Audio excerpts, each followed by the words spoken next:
In this video, we're going to talk about the 21 bad habits that get millennials in trouble with their money. So hit that subscribe button and turn on that notification bell so you stay up to date on when new videos come out.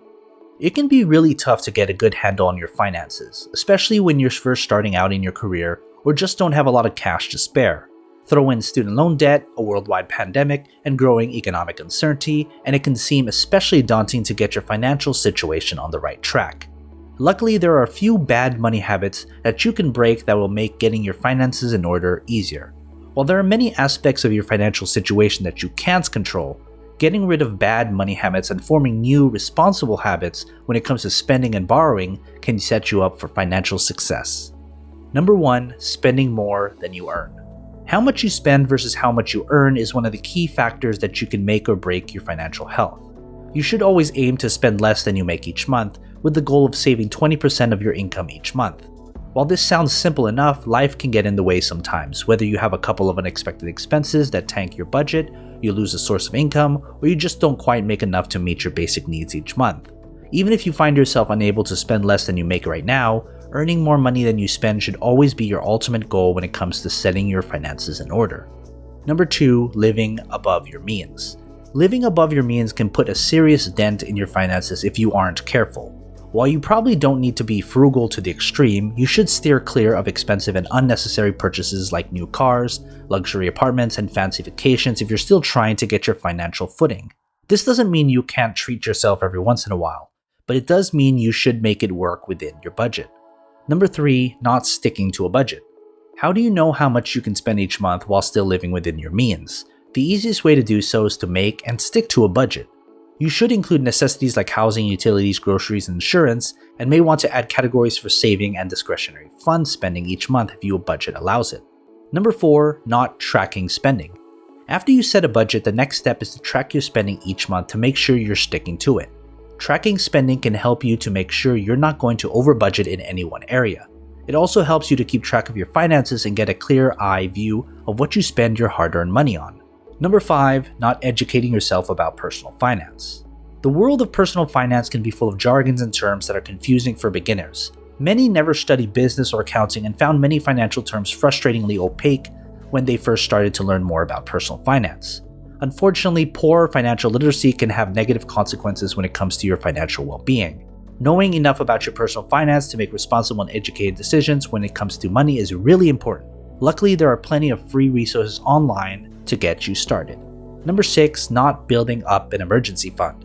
A sizable safety net is another cornerstone of good financial health. After you set a budget and begin to track your spending each month, you should start to put money away each month towards an emergency fund. Most financial experts recommend that you save between 3 and 6 months worth of expenses in an emergency fund. Number 7. Not saving for retirement. Once you've established a budget and stashed away some money for an emergency fund, the next step on your path to financial wellness should be to start saving for retirement. This is especially important if your employer matches retirement contributions, since you're basically leaving free money on the table if you don't contribute up to their match limit. If your employer doesn't offer any retirement savings options, you can contribute to a traditional or Roth IRA. Once you've maxed out your retirement contributions for the year, you can save or invest any additional cash that's left over. Number 8. Not paying off your credit balance in full each month. Probably every millennial has been there. When you're not making enough to make ends meet and you need to pay your bills each month, it can be tempting to put extra expenses on a credit card. While credit cards provide welcome flexibility and rewards redemption opportunities, they can quickly turn into major debt burden if you're not careful. If it's at all within your means, you should try to pay off your balance in full each month to avoid accumulating interest and building up debt. Number 9. Making late payments. Late payments are another common financial mistakes for millennials when they're new to personal finance. Unfortunately, they can have lasting consequences when it comes to your credit score and your wallet. Late payments on bills often come with additional late fees and interest, and a history of late or missed payments can lower your credit score. If it's your first time making a late payment, you should contact your creditor to see if they can forgive a one-time late payment. Number 10. Not investigating all your options when it comes to financial products. It can be easy to go with the path of least resistance when it comes to personal finance products like bank accounts, credit cards, and loans. Whether you get a recommendation from a family member or a friend, get a flyer in the mail, or see an online ad, you may be tempted to go with the first available option. Resist that temptation. You should always compare different financial products in order to ensure you're getting the best deal possible. Number 11. Spending too much on groceries. Groceries are definitely one of the biggest weaknesses in any budget. It's so easy to spend more than you mean to at a grocery store, especially if you love to cook and eat delicious food. If cooking at home and eating well is important to you, it's important to budget a little extra in the grocery department.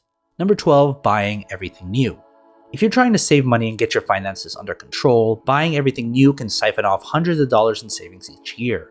No matter what you're looking to buy, from cars to clothing and everything in between, there are probably cheaper used options. Craigslist, yard sales, and thrift stores are hidden gems. While you probably won't be able to find absolutely everything you need, it's still a good idea to check out your options before you buy any brand new items at the sticker price. Number 13, not investing in insurance. When your budget is already tight, it can be tempting to forego insurance in favor of making ends meet. But going without insurance can put you in an even worse financial situation when you need the help the most. If you're able to, you should invest in insurance, including health insurance, home or renter's insurance, and auto insurance to make sure that you're covered in the event of an emergency. Number 14, ignoring your student loans. Like many millennials, having a pretty sizable student loan burden racked up over the course of undergrad and graduate school can be daunting. Making student loan payments on time each month can be a major strain on your budget. Failing to pay off your loans can have even worse consequences. Luckily, there are some options to make paying down your loans more bearable.